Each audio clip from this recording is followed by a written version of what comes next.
Hi everyone, Lensman Oz here. Welcome to episode 41 of Modular Mayhem. Today, you can see in the background here, I've been doing a chunk of work on the chromaticraft setup. A lot of it is really grindy. I've found that you're doing multiple crafts of the same thing, and I didn't really want to show that on camera because it's a little bit boring. I will explain what I've done so far. So this is the next tier of crafting, building, I guess you'll call it. So if you look in the book here, it's down the bottom. And what I'll do on the video, I'm going to put a couple of screenshots up. I took some screenshots as I was crafting stuff. I've unlocked so much stuff now, it's not funny.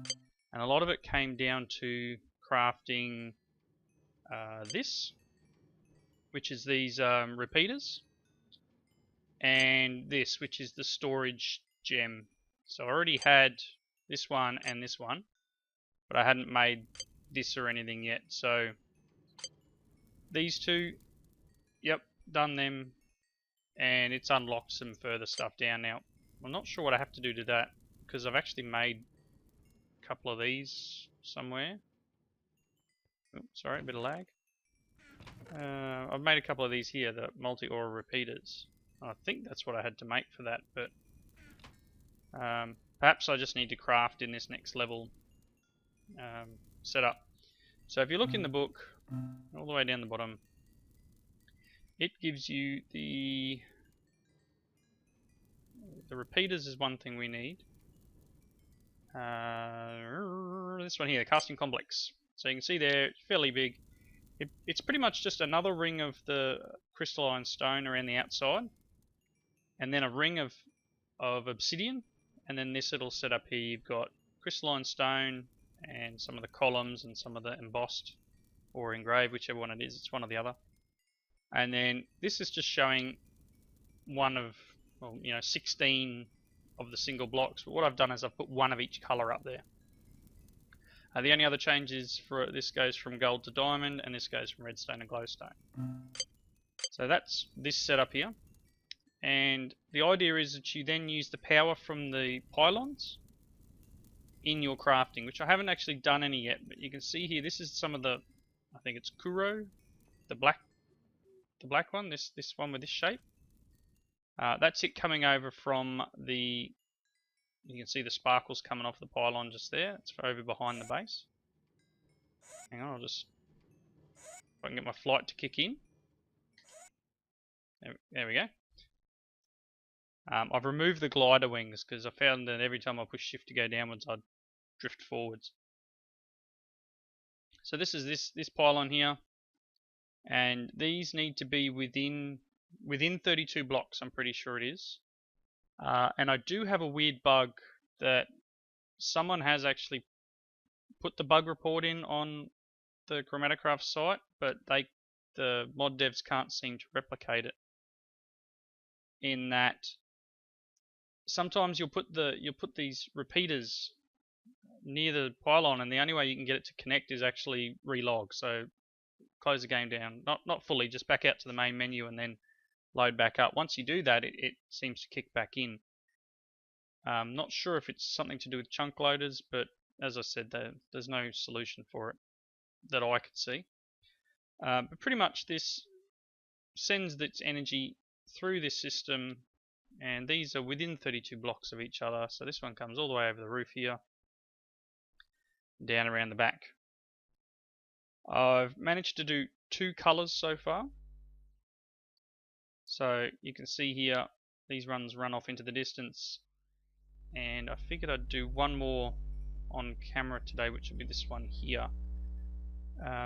So to make these repeaters, it's pretty in depth. Let's see here, to make the repeater, which is this one here. Really, I'm very close to turning them off in the configs. You can see some of the orange power coming in here now. It was flowing through.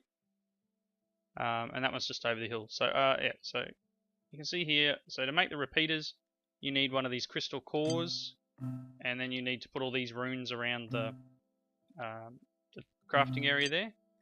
And then you need 16 transmissive dust and 8 of the boosted Tahara crystals. And that gives you 16. So to make the crystal core is here somewhere. Okay, so this is crystal core here. To make this crystal core requires a diamond, and then 2 primary clusters and 2 secondary clusters.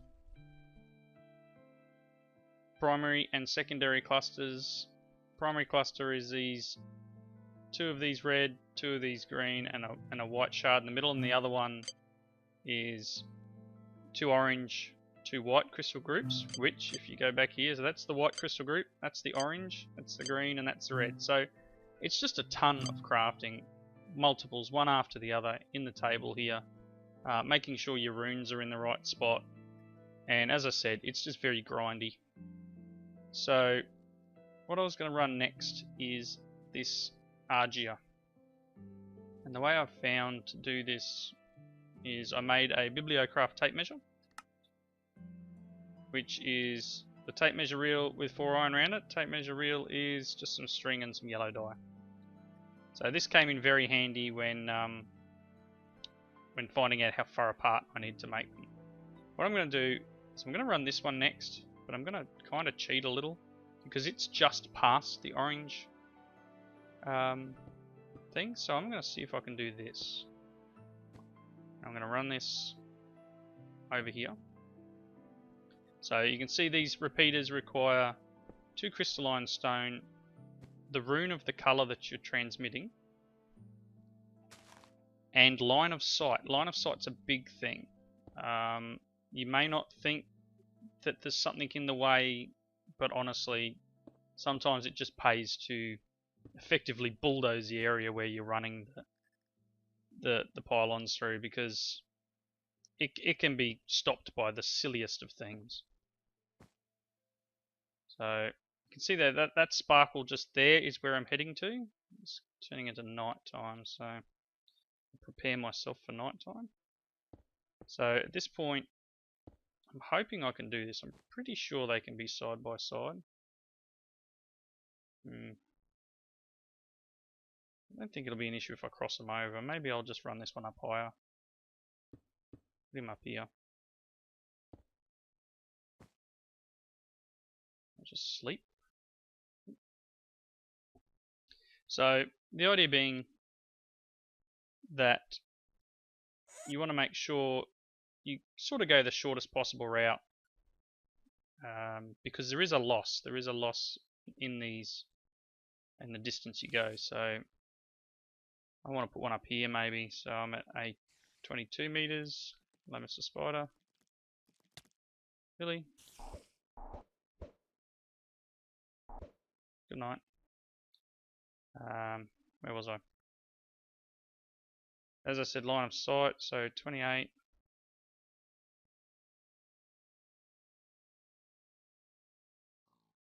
Go about here. No. I think someone's trying to get me. Hello, buddy.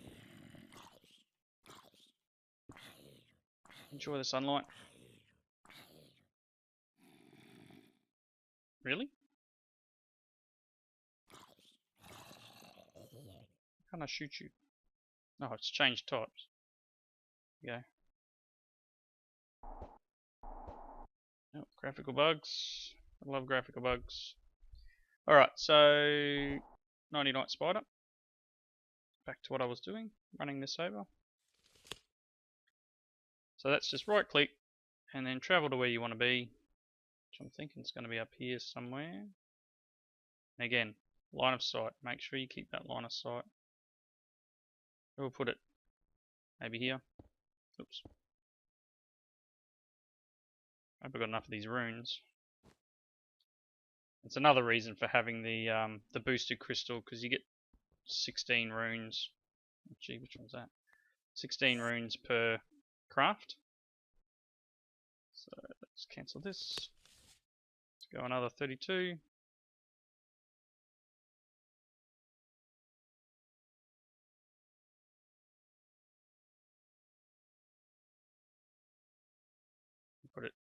here.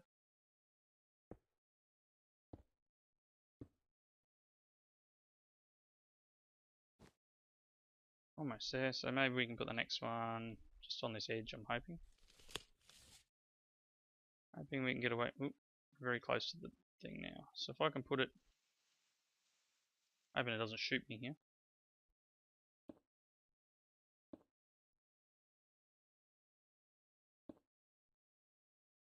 Ah! It's time for a graphical bug to show up. Oh, there we go. So that's linked up. Sometimes I found that it doesn't link straight away and that you have to kind of right click on the first one, and I found I had to go all the way through before it would work properly. But that should now send the power down that system. And apparently these will chunk load. Once they've been used once, the actual pylon will chunk load, which means that, you know, anytime you need the power, it'll be there. So that said, you know, see that said 1. So yeah, I'm not sure if you have to do this. I found that it I don't know, it seems to connect it up a little better. Again, someone will tell me if it's needed or not. 6. You can see the numbers showing up above them. 7. I think maybe it just tells you what part of the chain it is. I'll come all the way down here.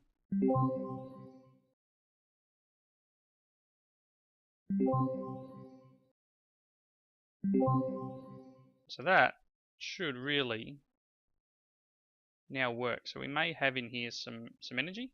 This is a storage crystal charger. Let's see, did I get any of that one? Which one is it? RGR. Doesn't look like it has. Doesn't look like it's run through. I've got a crystal on me. We'll see what happens if I put it in there. Oh, there we go. It's beginning a little bit. So it's now pushing its. You can see there I've gotten 50. A fair bit of power actually in this crystal. So this energy storage crystal is this thing here. So you start off with the Nulla. So it's one of these elemental cores, and then one of each boosted.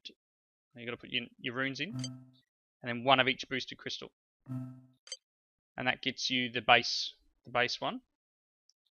And then you can actually upgrade it. So each time you can upgrade it through multiple levels. So the base one holds a certain amount, and then you use this pattern, and it's the same pattern every time. And you look here, so this one here, there's 125. Second one is 1,000. Third one's 8,000. Fourth one's 64, and so on. 512, 4 million. So I think at the moment I've got the VIA, this one here. So I can hold 512,000 lumens of each color.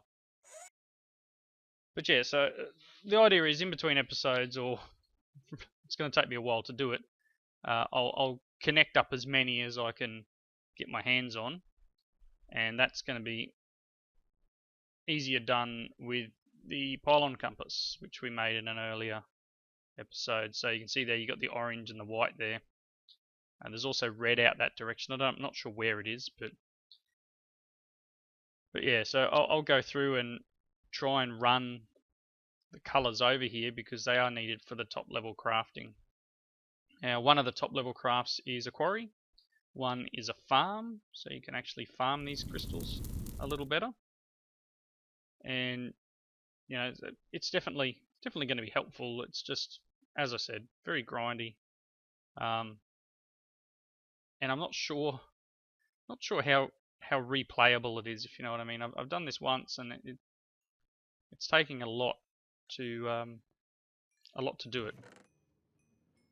Again, you know, first go at it. It's always going to be a little bit harder the first time you try something. But it's interesting. It's definitely an interesting mod.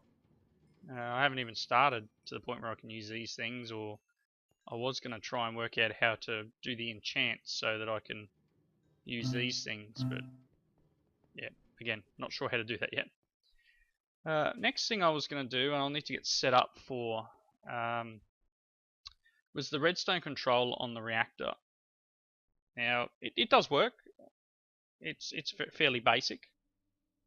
But it does work. But Iskandar showed me another setup which will allow it to drop to a certain level before kicking in and then filling up to another level, and it uses Engineer's Toolbox.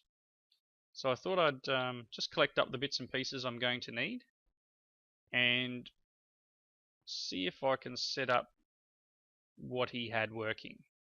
So I'll be back in just a second. Okay, so I went and got some bits and pieces that I require. I've taken away the redstone setup I had, and I'm going to put this here.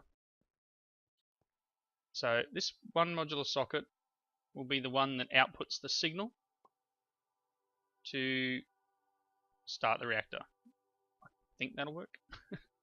What else do I need? I need, 1 second, I might need to put 2 bits of redstone there. It may not work like that. Where is it? That one there. So this needs to be set to that one. So we'll push it down on 1. Let's just... Okay, and the way this works is it's a latch setup, so it's like a switch. So the way Iskandar described it to me is that once it gets to a certain level, it turns the power on, and once it gets to a higher level, it'll turn the power off. So we need a latch set and a latch reset. So we'll put the set here and the reset here. I may need to get some more blocks out here, but the idea being when it gets to a certain power level, it will turn it on. I think I need to put that on that one. It will turn it on, and when it gets to the full power level, it will turn it off. And the way that works is we will have redstone out here, and that can be the kill switch, so to speak. And then here we'll put the other socket. See, that's working now.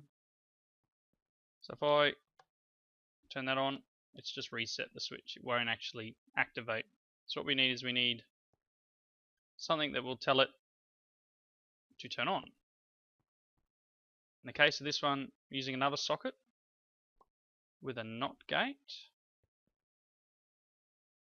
and this one is just a Redstone Input.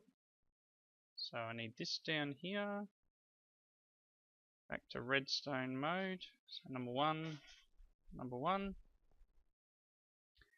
The idea being that, oh, I need some more redstone.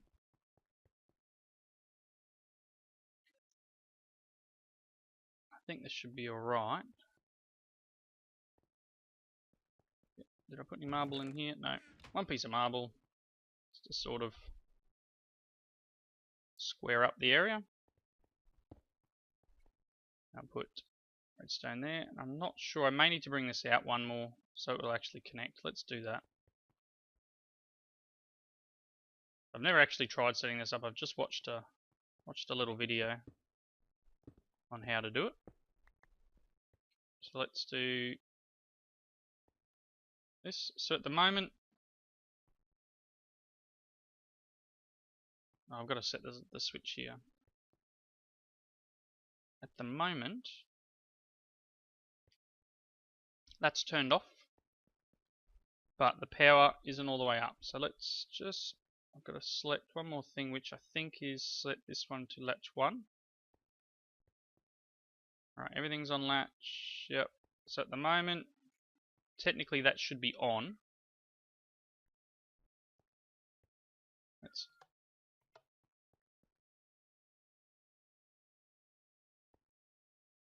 Let's see. This is draining out, but I don't think it's going to get down to the level I want it to yet. So we've still got power up to here. So what should happen is when this power drops off, see this is charged at the moment with redstone power of 2. Once that drops, this NOT gate here should invert the signal, which will turn this on, which will then turn this switch on, so to speak, which will give redstone out here to the fission controller. Then the comparator reading the level in the cell, once it gets to a certain level, which, once the redstone reaches all the way around to here, it will turn it off by doing the reset, the latch reset. So everything's set to number 1 on redstone and number 1 on the latch.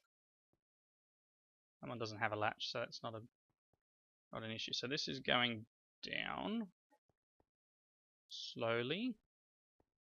So as I said, the only thing that's running is the quarry, or the miner. So it may take a little bit for it to drop. So I don't want to miss it on camera though, but what I'll do is I'll cut here. I'll just wait a couple of minutes and then I'll start again so you can see it drop out.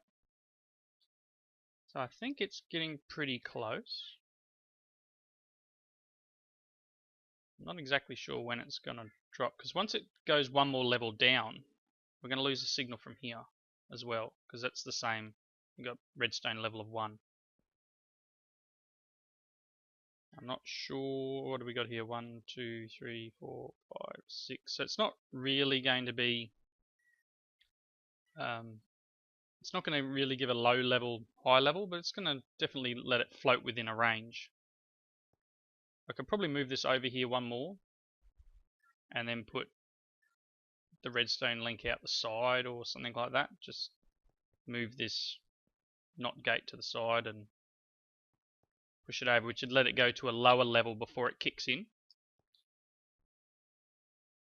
But I'm not, at this point, it doesn't really matter what the low level is, as long as the thing is working and filling back up once it hits a low point. But this way it's also going to, I don't know whether this one suffers, these reactors suffer from the efficiency of a big reactor, where if it's not running for a good chunk of time, it's not as efficient. But hopefully I thought this was going to go soon. We're down at almost half.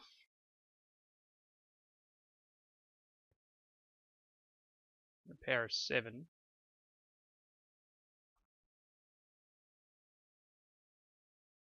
We're under half the power now, so we're still putting out a fair amount. I mean, obviously, if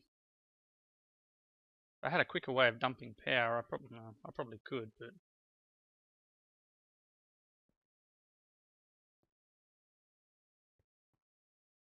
come on.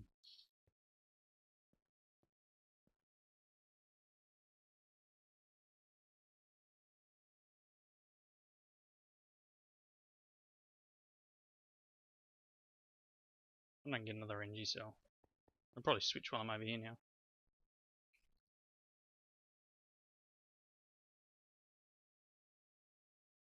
This capacitor. I wonder if we can fill the capacitor up.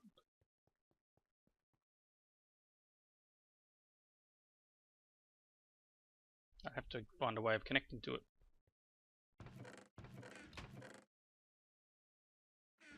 And I need my hammer.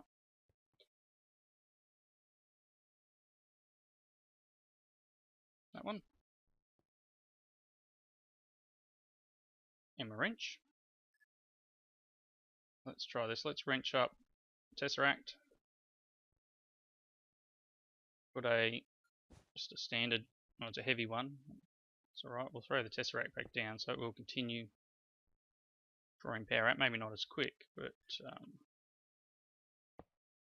put him here. Input. Grab another cable and let's see if we can get this to work. It's going down a bit quicker.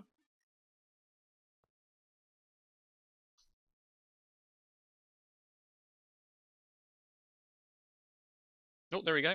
Okay, so it kicked on. So this level got down to here where it would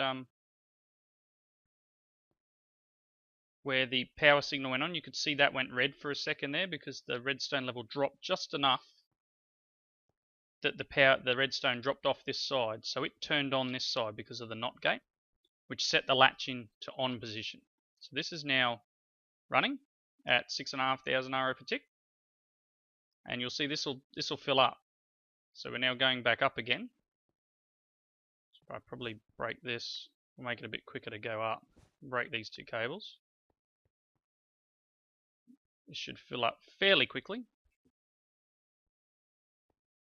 Up to the corner already. I'm not sure what that dropped down to there, but it was about the 3.7, 3.6 mark. I put almost 100,000 RF into that. You see that this is turned off again. It only needs to sort of turn on the switch. It's just like a button. Switch is on. And we're outputting, and it won't turn off until this redstone reaches all the way around to hit this set, to hit the reset on the switch.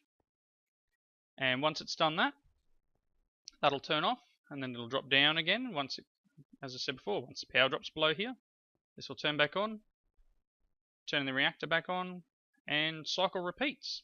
Just a good way of having it run for a particular set of time.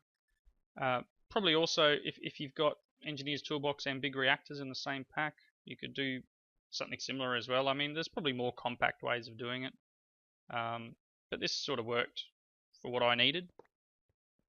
And Iskandar so generously took some time out to help me set it up, because I really am a redstone noob.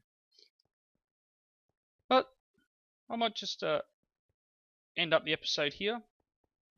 Thank you all for watching, and as always, comments in the section below, and I hope to see you all in the next episode.